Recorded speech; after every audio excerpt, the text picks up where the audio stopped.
ఆశా వర్కర్లు 108 ఉద్యోగులు తమ డిమాండ్ల సాధన కోసం కలెక్టరేట్ వద్ద నిరవధిక ఆందోళన చేపట్టారు. 26,000 కనీస వేతనం ఇవ్వాలని గత ప్రభుత్వంతో జరిగిన ఒప్పందం అమలు చేయాలని డిమాండ్ చేశారు.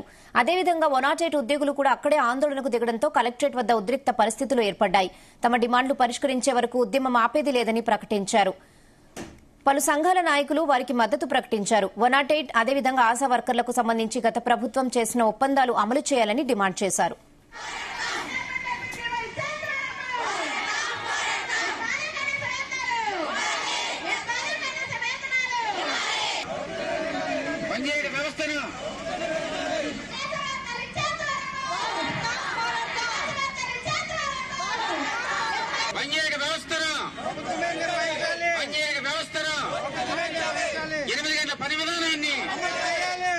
పని విధానాన్ని సిఐటియు జిందాబాద్ జిందాబాద్.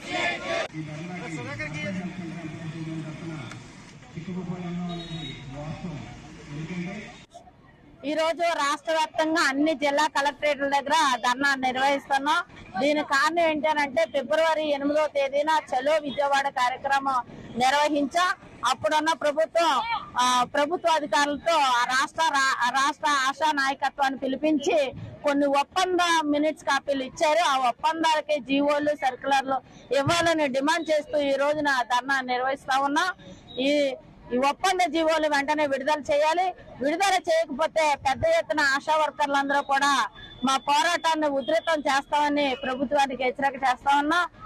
108 వ్యవస్థని డైరెక్ట్ గా ప్రభుత్వమే నిర్వహించాలి.